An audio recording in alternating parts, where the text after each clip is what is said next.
Umurnya telah mendekati 30 tahun tapi tidak memiliki pasangan. Hanya karena ia mempunyai ayah yang menakutkan. Jika ada orang yang mendekatinya, maka akan dibunuh oleh ayahnya. Hari itu ia berbelanja ditemani oleh 30 pengawal. Tapi tiba-tiba seseorang menabraknya. "Beraninya kamu menabrak majikan kami, Chloe." Pengawal langsung melemparnya ke lantai bawah. Seperti ini mawar yang berduri. Seorang pria bernama Tim berjalan ke depannya. Pria langsung berkata ingin menjadi pasangannya. Sedangkan Chloe berbalik badan dan pergi. Karena ia takut pria ini dibunuh oleh ayahnya. Tak disangka hari itu Tim menemukannya lagi. Bahkan ia berkata akan melakukan apapun untuk Chloe. Chloe merasa pria ini tidak waras dan pergi. Kenapa pergi? Apakah takut berbicara dan jatuh cinta padaku? Dia pikir pria itu sedikit lucu. Jadi ia memberi Tim 3 ujian terhadap cinta. Yang pertama, saat ia berbelanja di hari lusa ia meminta Tim, di depan orang rumah dan semua pengawalnya, memberinya surat cinta dan melamarnya. Kelihatannya Chloe tidak ada rasa terhadap pria ini. Tim tidak ragu dan setuju dengannya. Tidak lama kemudian ayah Chloe, Peter, membawa ia ke mall. Saat ini Chloe menghadap belakang dan terkejut. Pria itu benar-benar datang. "Hei Peter." Puluhan senjata mengarah pada Tim di waktu yang sama. Tim justru sangat tenang dan tidak takut, dan berkata dia punya sesuatu untuk dikatakan ke Peter. Biarkan dia datang. Musik mulai diputarkan. Tim penuh dengan senyuman, dan mengguncang kecil pakaian agar terlihat tampan. Chloe juga tersenyum. Dia langsung berkata bahwa ia jatuh cinta dengan Chloe. "Saya datang untuk melamar putrimu." "Sayang, jika ada orang yang saling cinta denganmu, maka takdirnya adalah aku. Saya cinta kamu." Tiba-tiba balon di atas meledak. Sekelompok orang dengan mikrofon tiba. Mereka berkata pada Peter bahwa ini adalah pertunjukan langsung. Tim juga berkata pada Peter bahwa ia sangat kooperatif, dan memberinya sekantong bubuk cuci sebagai hadiah. Ujian pertama dilewati Tim dengan cara ini. Tidak lama kemudian Tim menemukan Chloe di sini, dan mengusir sahabatnya. Tapi Chloe pikir itu hanya kebetulan. Tak disangka ujian keduanya adalah pergi ke rumahnya dan memberinya bunga. Chloe tertawa. Rumahnya 4 tingkat, 20 kamar, 800 pengawal. Berbekal pisau dan pistol, bagaimana ia berani? Tetapi pria justru berkata, jika dia meneteskan setetes darah atau sedikit luka maka ia kalah. Chloe tidak sangka ternyata pria ini bukan hanya tampan dan banyak trik. Dia adalah yang memainkan dewa perang pasir kuning. Dewa perang yang berangin. Dia sedang menunggu seseorang untuk menunjukkan cintanya. 800 pengawal menjaga di halaman. Nyamuk saja tidak bisa masuk. Bagaimana dia harusnya tidak dipukul mati kan? Tiba-tiba sebuah motor masuk. Sesuai janjinya, Tim datang dengan motornya yang berputar di tempat. Dia turun dari motor dan berjalan 1 langkah. Ratusan pistol mengarah kepadanya. Sedangkan Tim tertawa. Ia menertawakan Kapten Keamanan begitu besar dan kuat. Tapi menghadapinya seorang harus menggunakan pistol. Jadi Kapten Keamanan adalah siput. Kemudian ia mengambil plastik dan mengumpulkan semua pistol. Tiba-tiba Tim dengan tendangannya menjatuhkan 20 orang. Kembali ke 1 kaki dan menendang lagi. Lalu menggas motor dengan 1 tangan.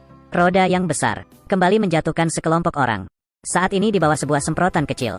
Chloe pertama kali memiliki perasaan padanya. Tim melepaskan motor dengan 1 tangan. Kapten Keamanan ditabrak hingga terbang dan terbaring di bawah kaki Tim. Dia berjalan ke Chloe dengan terbuka, mengeluarkan bunga. Ujian kedua telah berhasil.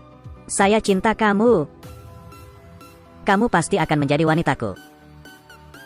Kemudian Tim mengendarai motornya lalu pergi. Sedangkan Peter pulang dan marah. Dia bertanya apa yang terjadi. Kapten bilang mereka dipukuli sekelompok orang. Peter sangat marah dan menamparnya. Sedangkan di dalam hati Chloe telah ada Tim. Tapi hari itu ayah Chloe mendapat sebuah panggilan. Orang di telepon berkata sudah bisa melaksanakan rencana. Ternyata Peter bukan ayah kandung Chloe, melainkan seorang ayah angkat. Alasan ia mengadopsi Chloe karena Chloe memiliki puluhan ribu hektar tanah tambang berlian. Peter akan menunggu waktu yang tepat dan membunuhnya. Itu adalah mengapa Peter tidak membiarkannya dekat dengan lawan jenis. Hari ini adalah acara dewasa Chloe. Peter memutuskan untuk menghabisinya hari ini. Tapi ia tiba-tiba mendapat kabar Chloe hilang. Sialan, ini yang aku takutkan. Di sisi lain Chloe mengendarai motor dan lari. Turun berlari tapi malah menabrak Tim. Tiba-tiba beberapa truk pickup besar datang. Beberapa pria berbadan besar turun dari mobil. Wanita senilai ratusan miliar dikepung oleh puluhan orang. Dia ingin lari bersama pria. "Kamu pikir aku hanya ganteng? Nanti kamu akan tahu." 1 orang 1 tinjuan. Pengawal langsung terbang. Puluhan orang maju bersamaan. Tetapi seni bela diri mereka yang lemah. Bahkan tidak bisa mengotori baju Tim. Kekuatan tinjuan yang mendekati 1 ton. Kemudian 1 putaran dan 1 tendangan. Kaca di belakang saja hancur. Gerakan kakinya tidak menjaga perasaan. Menginjak punggung dan 3 pukulan keluar. 3 pengawal pun tumbang. Menghadapi orang yang berlari ke arahnya, dia mengambil motornya. Motor itu seperti bola besar. Sebuah putaran pada 1 orang, menghancurkan pickup kecil di belakangnya. Pickup itu terbakar dan meledak. Tim berlari seperti citah. menangkap dada seorang pria dan melompat. Sebuah tendangan di satu orang. Kaca mobil hancur lagi. Dia mengambil besi terbakar di belakangnya. Besi yang terbakar terus memukul. Siapa yang terkena akan terbakar. Kemudian besi mengenai perut seorang pengawal. Berputar ke atas hingga lantai pun roboh.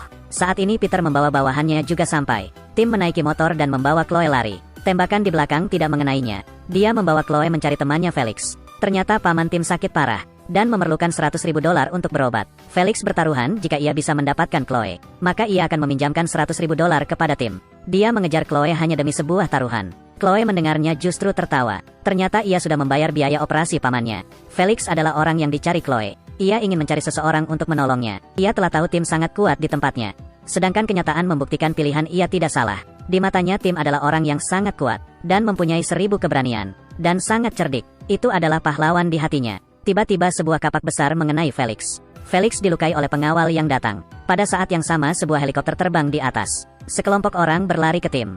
Dia mengalahkan beberapa orang dengan tongkat kayu besar. Tapi tiba-tiba ia dipukul orang. Beberapa pukulan membuat Tim hampir pingsan. Chloe dibawa oleh orang jahat. Felix juga hampir mati. Dia mengatakan fakta sebenarnya pada Tim. Ternyata sejak kecil Tim kehilangan orang tua. Karena ayahnya adalah penjaga tanah itu. Dan yang membunuh ayahnya adalah Peter. Tim yang mengetahui itu memutuskan harus membalas dendam. Tidak lama kemudian muncul bayangan pria di pasir kuning. Tim telah datang. Saat ini Chloe terkunci di kuil belakangnya. Perang besar dimulai. Kali ini ia tidak lagi kasihan. Setiap gerakannya cukup mematikan. Lengan kecil dan kaki kecil patah di tangan Tim. Hanya bisa terdengar suara patah tulang di situ. Dalam sekejap dia telah menghancurkan sendi puluhan orang. Tiba-tiba ada puluhan pria berbaju putih dengan pisau. Saat ini seorang penduduk melemparkan kapak besar. Itu adalah paman ayahnya yang pernah menjadi penjaga. Kapak besar di tangannya seperti sihir. Di matanya jumlah orang bukan berarti kemenangan. Karena kapak besar di tangan sudah lama lapar. Dia menerbangkan kapak dan menghabisi puluhan orang. Kemudian kapak terus membunuh. Tidak ada orang yang bisa hidup di bawah kapak besarnya. Seperti menebang pohon. Pria berbaju hitam yang ganas mengambil pisau. Tak disangka bisa beberapa kali melawan Tim. Kemudian satu tendangan. Kemudian kapak menghancurkan semen. Dan mengenai dadanya. Sebuah tendangan bahkan bel juga berbunyi. Kemudian kapak memotong lengan Peter. Satu tebangan di punggung Peter. Satu tendangan hingga Peter masuk ke dalam kuil. Sedangkan Chloe juga berada dalam kuil itu. Tak lama kemudian sebuah malam seperti dongeng. Sebuah tarian selama 20 menit dimulai. Saya tidak menampilkan yang tidak begitu bernutrisi lagi.